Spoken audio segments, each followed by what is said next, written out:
And ijdm is back with another video. Yes, it's been a while. I've been working on a few things, both including with new videos coming up and new projects and kind of changing the direction of the channel just a little bit. I'm still going to feature retro tech, but I'm also going to feature some newer stuff just like this once in a while, just because that's goes in the nature of the channel. Even though we're retro, like I say, sometimes we like to flash forward into the current day and see what's available, and especially with just doing the Anycast system and this big, huge system, which is very cool and very neat.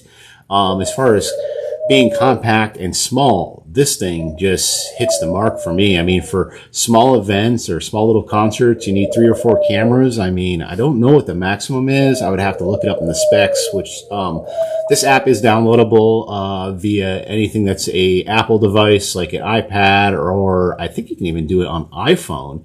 And then, of course, I would imagine Android devices. I don't see that there's anything available on the Mac or PC side, but I think that would be more in line with their live stream software. But I really think they should think about doing a simple version of this for those platforms, especially for people. The live stream studio software, which Vimeo live stream studio software, you do have to kind of pay for it or have a certain type of subscription to get it, or pay the certain amount to get the licensing on it. So it's not a cheap piece of software, and it is a huge memory and resource hog on most computers. I love the program, but it's just a beast to run, where something a little more simpler and having just another cross-platform type thing would be great if they could port this out to be able to have it on a Mac laptop, like I kind of have here in the background, and on a PC with Windows 10, or even maybe even Linux. Who knows? I don't see where it would be that hard. But anyhow, getting into it, first thing you notice, this is landscape. That is a definite improvement on it. Your sliders move back and forth. There's a few things I see that's refined, and a few things I'm not really caring for, in all honesty. One thing being, this is way too small for your program window. I think that should be a little bigger, and these should be shrunk down just a little bit less. But that's neither here or there, or at least there should be some kind of slide thing where maybe you slide this over and this becomes bigger. And you don't need video. I mean, the way you're monitoring audio with these cameras, you really do not need to have audio on these meters that are just huge. I mean, they're just huge. They could be shrunken down. I don't know. There's some fine tuning that still needs to be done, but so far I do like this app. Don't get me wrong. It is just little quibbles I have with it so far. And so let's punch up another camera. Well, my birds are playing shy. You would have seen my diamond doves there. Or no, actually, you would have seen my big doves there. Let's see if we can see the diamond doves. And yeah, there's the diamond doves. They're hanging out, and believe it or not, we just actually cleaned we call them the condos, not the cages, but we just cleaned out their homes the other day, and trust me, it doesn't take long for them to go ahead and mess them up again, so to speak. But wanted to feature my other 2 doves on here. Well, we'll do just a quick little brief edit, and I'll be right back. And yeah, there you go. There's my other 2 doves. Those are known as, and I haven't really featured them much because this is more of a retro and technology channel, but you hear them a lot. So there they are. They have been featured in various videos. So you just have to dig around. I have various photos and different things scattered about with them in it. But that would be 80 and 40. One is a tangerine ringneck dove, and the other one is I guess you call it standard gray ringneck dove. They do have close cousins in the wild that you start to see more and more around the U.S., and they're known as the Eurasian collared dove, which has a slightly different call and slightly different patterns and mannerisms, but they look very close to identical except for a few features.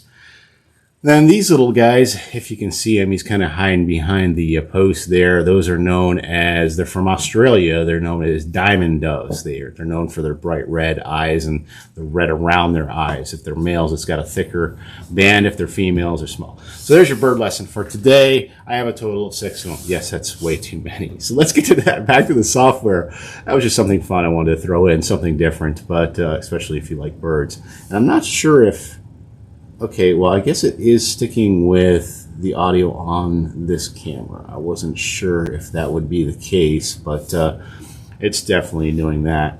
Now, if I wanted to add more things like graphics I've showed in previous videos, I could add my graphic there and do different types. I can do a full screen graphic, a lower third, over the shoulder, or a corner bug, which is very neat that you can do that within this program, and of course add more cameras. As I have learned, and I don't know if this is a bug on this particular piece of software or something, but it seems like once you start recording, you cannot add other cameras. It does something wonky with especially my iPad. Maybe it's because I'm still running iOS 13 for my own reasons, but you know, that's that. But going in, you can change your transition types. There's an auto director, which is pretty neat, which I think it just basically goes to whatever camera's moving and crops and goes in and other sorts of things. You can change your crop settings on the camera, which I did show in the previous video about this. So not much of this has changed other than the fact this is a more natural way to present it. And it's just, you know, reduce the meters. Maybe if they just offered some kind of thing where if I could just slide this over and maybe these shrink and this gets bigger, just some kind of sizing option. And again, making it other ports for obviously PC and Mac would be amazing. Something to kind of supplement, or is that the correct word?